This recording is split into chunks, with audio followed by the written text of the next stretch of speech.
Cooney here, and this is an impromptu, unscheduled Facebook Live because I just saw some news come across, and I want to share it with you. Some of you might have remembered me reviewing a product called Sandbox VR, which I did in Hong Kong, and it was their first location. I was there for the Asian Amusement Expo last summer, and it was the first time I'd seen green screen mixed reality built into a free roam VR experience. And that was by far the best part of the whole thing. Like, the game was a wave shooter. You were in the same room for 25 minutes. It was ridiculously repetitive. And after 10 minutes, I was bored out of my mind. Now, that being said, this is where I realized that I'm too critical for now for where the products need to be, because their Google reviews were like 4.8, 4.9 consistently. And there were lots of them. So the location was doing well. People loved it. They didn't know any better. They didn't know what was possible. And eventually the games are going to have to improve, right? But right now people are enamored with the technology, and that's the experience. And so they have this green screen thing, which is really cool. So at the end, you get an iPad and you see this, sorry, there's weird noise happening.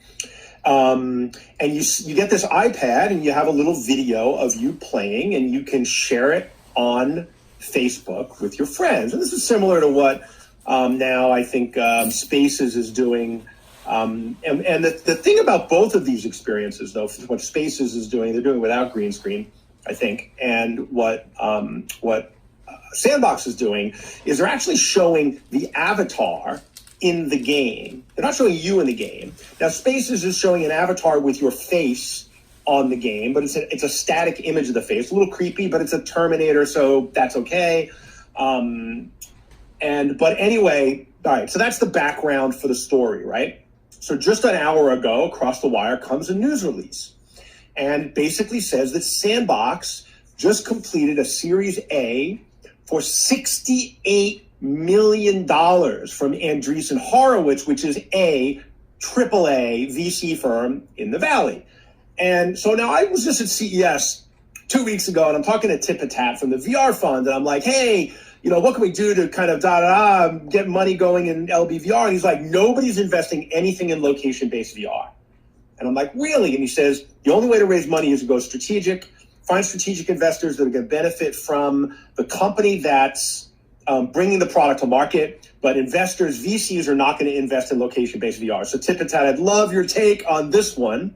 But halfway into the story, there's a really interesting angle about why Andreessen thought that these were the guys to give the shit ton of money to.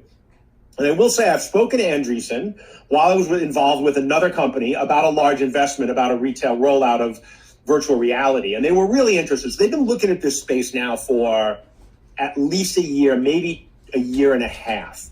And so I'm going to go over the story, and I'm going to read part of it to you. And this is a quote from David Zhang, who's, or David Zhao, I guess. Zhang, sorry. I'm hacking everybody's names. I'm terrible with names. And unfortunately, the story is on Business Insider, which is like the worst website ever because it just keeps reloading and reloading. Basically, he says, David it's Zhao probably. We are in three sectors that just aren't hot right now. There's VR, which is in nuclear winter. There's content, which is never hot. And there's retail, which basically nobody invests in. And we're a company that's in all three of them at the same time.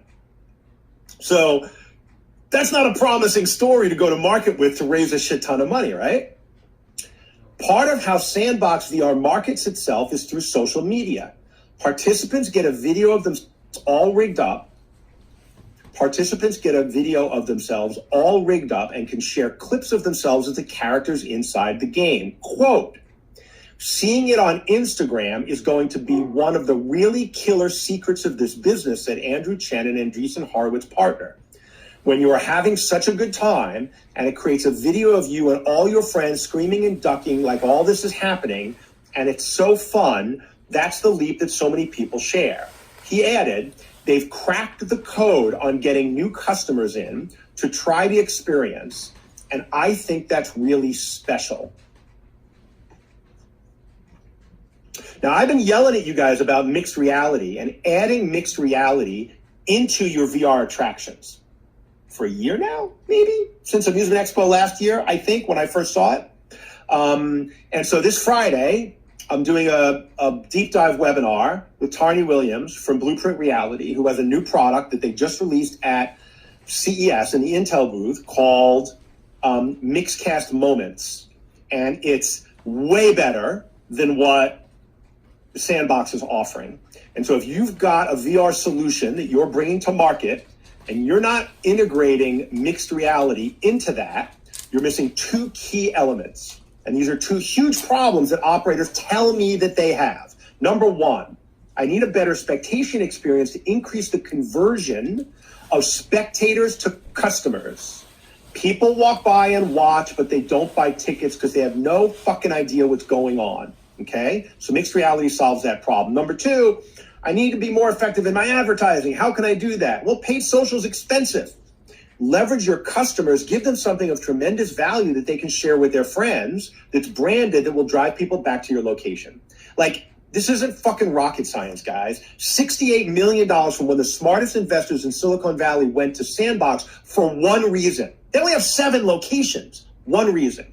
They've done mixed reality. All right? So get the fucking message, get with the program, and start building this shit into your devices. Okay? I'm serious. I'm over this. I'm tired of ranting. Have a great day. I'll see you on Friday on the deep dive.